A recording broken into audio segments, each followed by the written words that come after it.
The dynamic लीडरमध्ये आपलं स्वागत. आणि आज आपली भेट होते खासदार डॉक्टर अमोलजी कोल्हे यांच्याशी. सर नमस्कार आणि स्वागत आपलं या कार्यक्रमात. जय शिवराय. सुरुवात आपण छत्रपती शिवाजी महाराजांपासूनच करूयात की महाराष्ट्राचं आराध्य दैवत आहे. त्यावेळी छत्रपतींकडे असणारे गुण आणि आत्ता राजकारणात आवश्यक असणारे गुण यांची सांगड कशी घालताय? खरं तर हा फार मोठा विषय. छत्रपती शिवाजी महाराज हे तुमचं माझं प्रत्येकाचं आराध्य दैवत आहे. आणि मला सगळ्यात भावणारी गोष्ट जी महाराजांची आहे ती अशी आहे की महाराज स्वर्गातून अवतरले आणि सिंहासनावर बसले असं कधी घडलं नव्हतं. पण मर्त्य माणसाच्या जन्माला येऊन सुद्धा केवळ कर्तृत्वाच्या जोरावर देवत्वाला पोचता येतं याचं एकमेव द्वितीय उदाहरण म्हणजे छत्रपती शिवाजी महाराज. हा जो महाराजांचा सगळ्यात महत्त्वाचा गुण आहे तो म्हणजे आसक्ती आणि विरक्ती याचा समन्वय साधण्याचा. समाजाच्या कल्याणाची जी गोष्ट आहे ही नकळत महाराजांचा आदर्श घेऊन जेव्हा आपण वाटचाल करतो ना ती गोष्ट आपसूक हातून घडून जाते. आपला राजकीय प्रवास म्हणजे अगदी बालपणी नारायणगावची पार्श्वभूमी, तिथूनच काही राजकीय प्रवासासाठी आवश्यक बीज मिळाले का लहानपणी? देशातच आपल्या 3 गोष्टींची कायम चर्चा होते. त्यातली एक असते क्रिकेट, दुसरी असते बॉलिवूड आणि तिसरी असते राजकारण. आणि त्यामुळे या राजकारणाच्या चर्चा या सातत्यानं त्यातही ग्रामीण भागामध्ये या राजकारणाच्या चर्चा कायम कानावर पडत राहतात. आणि मग नकळत ग्रामीण भागात, महाराष्ट्राच्या ग्रामीण भागात वाढलेल्या प्रत्येक तरुणाचा पिंड काही अंशी का होईना हा राजकारणासाठी 100% तयार असतो असं माझं मत आहे. शाळेत तुम्ही पहिला दुसरा नंबर मिळवत असाल तर शक्यतो डॉक्टर व्हावं की इंजिनियर व्हावं हा जो एक सरधोपट मार्ग होता तो मी निवडला. कारण पार्श्वभूमी ही शेतकरी कुटुंबाची आणि सर्वसामान्य शेतकरी कुटुंबात जन्मल्यानंतर शेती या विषयावर जो काही एक निसर्गाच्या लहरीपणामुळे अनिश्चिततेचा एक जो शिक्का बसलेला आहे. प्रत्येक शेतकरी कुटुंबाला जर तुम्ही विचारलं तर त्यांना त्यांच्या मुलाला कुठेतरी स्थैर्य ही त्यांची प्रायोरिटी असते. तशीच माझ्याही कुटुंबाची प्रायोरिटी होती आणि त्यामुळे आधी मेडिकल क्षेत्र निवडलं. ते करता करता कला क्षेत्रात पदार्पण झालं आणि ते करता करता आदरणीय पवार साहेबांच्या आशीर्वादानं राजकारणात प्रवेश. राजकारणात कुठल्या कुठल्या कला आवश्यक असतात असं वाटतंय? म्हणजे कला क्षेत्रातून तुम्ही राजकारणात आल्या. मला वाटतं मुळात चांगला कलाकार होण्यासाठी सगळ्यात महत्त्वाचा एक गुण हवा असतो, तुम्ही चांगला माणूस असतो. आणि राजकारणात कला आवश्यक असण्याची गरज नाही, पुन्हा राजकारणात सुद्धा तुम्ही चांगला माणूस असणं हे सगळ्यात महत्त्वाचं आहे असं मला वाटतं. युवा नेतृत्व जे आहे जे आपल्याला ग्रामीण भागात विशेषतः दिसून येतं की त्यांना त्या क्षेत्रात पुढे यायचं असतं, एक राजकीय नेता त्या दृष्टीने त्यांची पावलं वळलेली असतात, त्यांच्यासाठी काय सांगू शकतो? त्या माझ्या सगळ्या युवा मित्रांना मी हेच सांगेन की तुम्ही खूप सक्षम आहात, तुमच्यामध्ये खूप पोटेन्शियल आहे, तुमच्यामध्ये खूप ताकद आहे. आणि म्हटलं तर कोणतीही सत्ता तुम्ही उलथवू शकता आणि कोणतीही सत्ता तुम्ही प्रस्थापित करू शकता. पद, सत्ता या गोष्टी येत राहतात, आपण वाटचाल करायची असते. मला असं वाटतं की ध्येयापर्यंत पोहोचण्याचा विचार करत असताना प्रवासाचा आनंद घ्यायला जर शिकलो तर ती फरफट होत नाही, तर तो एक खूप सुखद असा एक प्रवास या संपूर्ण भागात होतो. आणि म्हणूनच माझी युवकांना हीच विनंती आहे की जरूर राजकारणात या. राजकारण नक्कीच चांगलं आहे, पण केवळ अपेक्षांच्या ओझ्यांनी स्वतःची फरफट करून घेण्यापेक्षा स्वतःला जे हवं आणि जन्माला येणं आपल्या हातात नाही, पण गेल्यानंतर आपलं नाव काय असेल हे नक्कीच आपल्या हातात आहे. ते नाव बनवण्याचा प्रयत्न करा. राजकारण खूप चांगलं. नमस्कार, इग्नायटेड स्टोरीजमध्ये आपलं स्वागत. पुणे ग्रामीणचे धडाडीचे आणि कर्तबगार जिल्हा पोलीस अधीक्षक डॉक्टर अभिनव देशमुख यांच्याशी आज आपला संवाद होतोय. आपली भेट होतीये जिल्हा पोलीस अधीक्षक डॉक्टर अभिनव देशमुख यांच्याशी. गुन्हेगारांचंही ऑपरेशन करणारा डॉक्टर अशी आपली ख्याती पसरली, कारण MBBS केल्यानंतर आपण IPS करण्याचा निर्णय घेतला. त्यावेळची थोडी पार्श्वभूमी सांगता येईल का? जी कौटुंबिक पार्श्वभूमी किंवा माझी जी सुरुवात होती या सर्व्हिसमध्ये येण्याच्या सुरुवातीला, तर मी आधी MBBS मध्ये औरंगाबादला शिक्षण घेत होतो आणि तेव्हा हा निर्णय माझा निश्चित झाला. परंतु त्यामुळे एक शासकीय सेवेबद्दलचं अट्रॅक्शन पहिल्यापासून होतं. आणि जेव्हा मी वैद्यकीय शिक्षण घेत होतो औरंगाबादमध्ये तेव्हा त्याविषयीचा माझा निर्णय जो होता तो निश्चित झाला. म्हणजे MBBSचं शिक्षण घेताना पहिल्यापासूनच असं वाटत होतं की पुढे सेवेत जावं का शिक्षण पूर्ण झाल्यानंतर मग फायनल निर्णय घेतला? सेवेत जाण्याबद्दलचं आकर्षण जे होतं ते आधीपासून होतं, पण MBBS करत असताना MBBS झाल्यानंतर 1 वर्षाची आम्हाला इंटर्नशिप करावी लागते, तेव्हा माझा तो निर्णय होता तो फायनल झाला. MBBS करण्याचं म्हणजे कितपत पुढे प्रभाव राहिला किंवा फायदा झाला, किंवा दुसरं ग्रॅज्युएशन केलं असं तरी चाललं असतं असं नंतर तुम्हाला वाटतं? MBBS केल्याचा निश्चितपणे फायदाच झाला. मेडिसिनचा जेव्हा तुम्ही अभ्यास करता तेव्हा तुम्हाला सोशली तुमची कनेक्शन जे असतात ना ते मला असं वाटतं की खूप चांगले होतात. म्हणजे बाकीच्या इतर कुठल्या अभ्यासक्रमांपेक्षा आम्हाला डॉक्टर म्हणून किंवा जेव्हा शिकवलं जातं तेव्हा आम्हाला हिस्ट्री घ्यायला शिकवतात सेकंड इयरपासून. एखाद्या पेशंटची हिस्ट्री घेणं म्हणजे त्या पेशंटला काय सिम्पटम्स आहेत, त्याला कुठली लक्षणं जाणवत आहेत, त्याच्या सवयी कशा आहेत, तो कुठल्या सोशिओ इकॉनॉमिक बॅकग्राऊंडवरून आला आहे, त्याचं घर कसं आहे, तो काय जेवतो, हे सगळं आम्हाला विचारावं लागतं आणि शेवटी त्याच्यावरून त्याचं निदान करणं आणि त्याला चांगली त्याच्या दृष्टिकोनातून चांगली ट्रीटमेंट काय असू शकते निश्चित करावं लागतं. हा जो भाग आहे तो मला इंट्रोगेशनमध्ये सुद्धा इथे कामाचा येतो. पोलिसांना तपासामध्ये इंट्रोगेशन करावं लागतं, डॉक्टरना हिस्ट्री घ्यावी लागते, पण त्याच्या दोन्हीमध्ये बरीचशी म्हणजे अगदी साम्य आहे. स्पर्धा परीक्षा जे देत आहेत त्यांच्यासाठी हा सगळा प्रेरणादायी प्रवास आपला त्यांच्यासमोर आपण मांडतोय. जी मुलं स्पर्धा परीक्षांची तयारी करतात त्यांना सांगताना माझा बहुतेक वेळा हा हेतू असतो की आपण या स्पर्धा परीक्षांकडे कुठल्या दृष्टिकोनातून पाहतो हे खूप महत्त्वाचं आहे. स्पर्धा परीक्षा हा काही केवळ एक करिअर ऑप्शन नाही आहे. मला असं वाटतं की म्हणजे तो एक चांगला करिअर ऑप्शन आहे, याच्याबद्दल कुणाच्या मनात शंका असायचं काही कारण नाही, परंतु हा एक आपल्या लोकशाही प्रक्रियेमध्ये अतिशय सकारात्मक योगदान देण्याचा पण एक मोठा भाग आहे. इतर शासकीय सेवांपेक्षा पोलीस सेवेचं वेगळे पण काय सांगतो? पोलीस सेवेचं वेगळे पण मी हे म्हणेन की पोलीस हा प्रशासनाचा सगळ्यात जास्त विजिबल असा घटक आहे आणि तो सगळ्यात पहिल्यांदा कुठल्याही गोष्टीला फेस करतो ॲज अ फर्स्ट रिस्पॉन्डर. नमस्कार, द अर्बन बीट्स टॉक शोमध्ये आपल्या सगळ्यांचं स्वागत. अर्बन बीट टॉक शोमध्ये आपण नेहमीच वेगवेगळ्या व्यक्तिमत्वांच्या भेटीगाठी घेतो आणि त्यांचं व्यक्तिमत्व समजून घेतो. असंच एक कवी मनाचं व्यक्तिमत्व आज आपल्याबरोबर आहे. कवी मनाचं असल्यामुळे अर्थातच संवेदनशील आहे आणि आज कवितेच्या प्रांतात, शब्दांच्या प्रांतात त्यांची घोडदौड ही मालिकांची शीर्षक गीतं, चित्रपटांसाठी गीतलेखन अशी जोरदार सुरू आहे आणि ते आहेत वलय मुळगुंद. वलयजी नमस्कार आणि स्वागत आपलं या कार्यक्रमामध्ये. नमस्कार. आज वलयजींशी आपल्या गप्पा होत आहेत आणि त्यांचा हा सगळा जो प्रवास आहे तो आपण जाणून घेणार आहोत. आज जेव्हा ते गीतं लिहितात तेव्हा त्या गीतांना मोठमोठे संगीतकार साज चढवत आहेत आणि शंकर महादेवन, हरिहरन, साधना सरगम, बेला शेंडे असे प्रख्यात गायक आणि गायिका हे त्यांचे शब्द प्रेक्षकांसमोर, रसिकांसमोर आणत आहेत. तेव्हा त्यांना निश्चितच एक चांगली भावना त्यांच्या मनामध्ये निर्माण होत असेल आणि हा सगळा प्रवास ते अतिशय एन्जॉय करतात असं म्हणता येईल, कारण हा सगळा कलेच्या प्रांतातला प्रवास आहे. आपण सुरुवातीला कृष्णदेवराव मुळगुंद यांच्याबद्दल बोलूयात की जे आपले आजोबा आहेत आणि प्रसिद्ध नृत्य दिग्दर्शक असं त्यांनी स्वतःची ओळख निर्माण केली त्या काळी. तर तो सगळा वारसा तुम्ही कसा जपलाय आणि आजोबांचं कसं मार्गदर्शन मिळालं या सगळ्यामध्ये? म्हणजे माझे आजोबा कृष्णदेव मुळगुंद जे ज्येष्ठ नृत्य दिग्दर्शक, मूळ चित्रकार होते ते आणि त्याच्यासोबत 1935-36 सालापासून ते नृत्याचे कार्यक्रमही करायचे आणि त्यांनी घाशीराम कोतवाल, जाणता राजाची सगळी मूळ नृत्य दिग्दर्शन आजोबांचं होतं. आणि ते ह्याच्या व्यतिरिक्त त्यांच्यामध्ये अनेक कलागुण होते. म्हणजे ते बालनाट्य लिहायचे आणि त्याचे कॉस्ट्यूम सगळे स्वतः हातानं घरी शिवायचे. म्हणजे ॲक्सेसरीज, मुकुट, पगड्या किंवा फोक डान्सेस लिहायचे. सो असं त्यांच्यामध्ये अनेक विविध गुण असं बहुआयामी व्यक्तिमत्व होतं आणि मी अगदी लहान असल्यापासून घरातच कला होती, त्यामुळे त्यांच्याकडे बघतच लहानाचा मोठा झालो. त्यामुळे अर्थातच कळत नकळत ते संस्कार माझ्या मनामध्ये झिरपत गेले.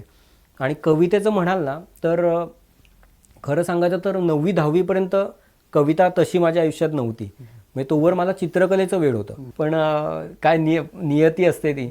आणि 10वीच्या दरम्यान, साधारण 10वी-11वी त्या दरम्यान कविता माझ्या आयुष्यात आली आणि माझं खूप मोठं भाग्य आहे की आजोबांचा सहवास खूप प्रदीर्घ, बऱ्यापैकी चांगला सहवास मला लाभला. म्हणजे माझ्या वयाच्या साधारण 21-22 वर्षापर्यंत मला आजोबांचा सहवास लाभला. ह्या कविता सगळ्या जेव्हा सुचायला लागल्या त्यावेळेला त्याला एक मूर्त रूप मिळालं हे त्या काव्यसंग्रहामुळे, एक झाड शब्दांचं. तर मला वाटतं सुरुवातीला त्यातली एक कविता वाचून दाखवूया आणि मग आपण पुढच्या गप्पांना सुरुवात करूया. हा एक झाड शब्दांचं नावाचा माझा काव्यसंग्रह आहे आणि ह्याची फक्त एक जस्ट छोटीशी गंमत सांगतो. हा काव्यसंग्रह मी माझ्या लग्नामध्ये प्रकाशित केला. म्हणजे मी भोवल्यावरून उतरलो आणि कवितेशी लग्न लागलं माझं खरं वेगळ्या अर्थानं. आणि त्या पाहुण्यांना मग मी रिटर्न गिफ्ट म्हणून हा काव्यसंग्रह दिला होता, भेट म्हणून. आणि महाराष्ट्र साहित्य परिषदेचा कवी यशवंत पुरस्कार माझ्या या काव्यसंग्रहाला प्रदान आहे. तर ह्यातली एक कविता मी सादर करतो. कवितेचं शीर्षक आहे काळी वर्तुळं. ही आईवरची कविता आहे की भरून आलेल्या काळ्या ढगांकडे पाहतो मी जेव्हा, भरून आलेल्या काळ्या ढगांकडे पाहतो मी जेव्हा, दिसतात मला त्यात काळी वर्तुळं आईच्या डोळ्यांखाली जमलेली. म्हणजे स्वांत सुखाय इथपासून ते उद्या आपल्याला ते गीत हवंय, इथपासून ते कालच खरं रेकॉर्ड करायचं होतं पण आता तुम्ही लिहून द्या. तर हे सगळे जे टप्पे आहेत त्यात आता कुठल्या कुठल्या मालिकांसाठी शीर्षक गीतं लिहिली आणि कुठल्या कुठल्या चित्रपटांसाठी आता लेखन झालंय, गीत लेखन? आतापर्यंत 7-8 मालिकांसाठी मी शीर्षक गीतं लिहिली. त्यातली पहिली मालिका होती दुहेरी, स्टार प्रवाह वाहिनीवर होती.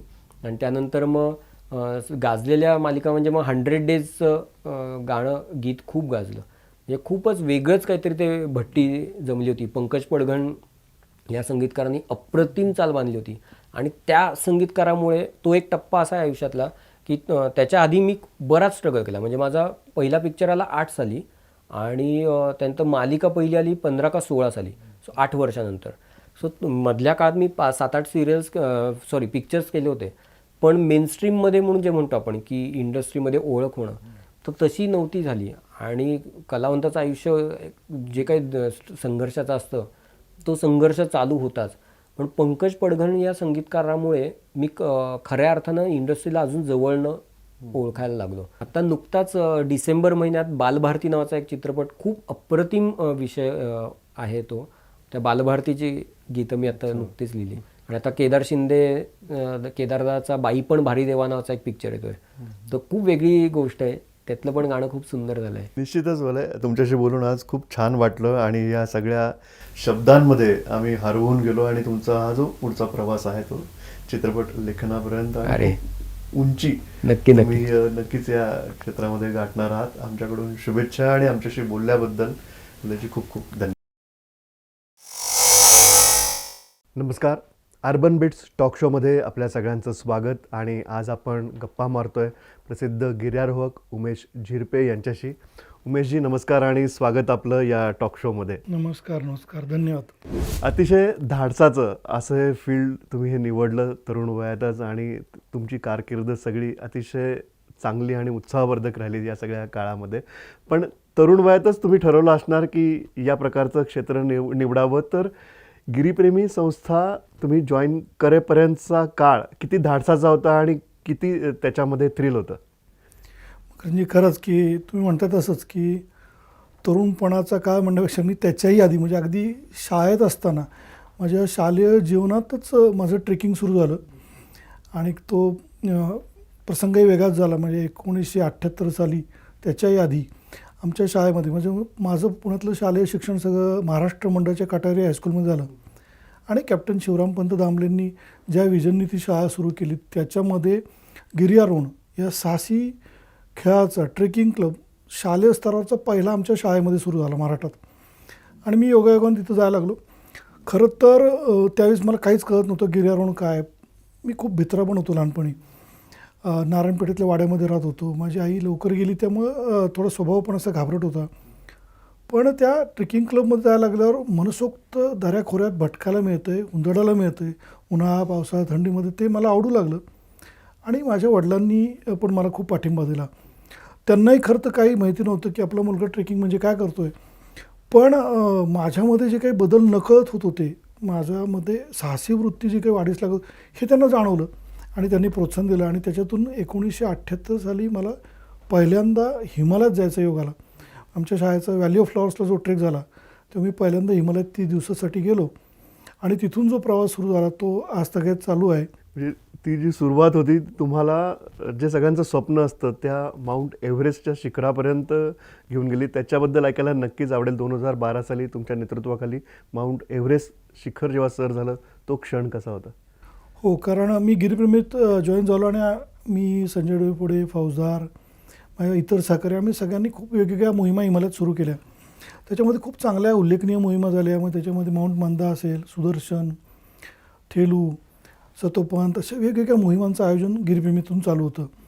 हे सगळं जरी करत असलं तरी एक अशी खंत कायम मनात होती की एवढं सगळ्या चांगल्या मोहिमा करूनसुद्धा, खूप चांगल्या शिखरांवरती चढाई करूनसुद्धा सामान्य लोकांना गिर्यारोहणाबद्दल खूप कमी माहिती आहे किंवा हा नेमका खेळ काय आहे ह्याच्याबद्दल खूप कमी माहिती आहे. त्याचा अनुभव अगदी घरात पण यायचा. म्हणजे बऱ्याच वेळा मित्र घरातले किंवा जवळची माणसं पण म्हणायचे, अरे तुम्ही कशाला जीव धोक्यात घालत जात आहे, काय आचरटपणा आहे, म्हणजे पैसे खर्च करून कशाला आपला जीव धोक्यात घालताय.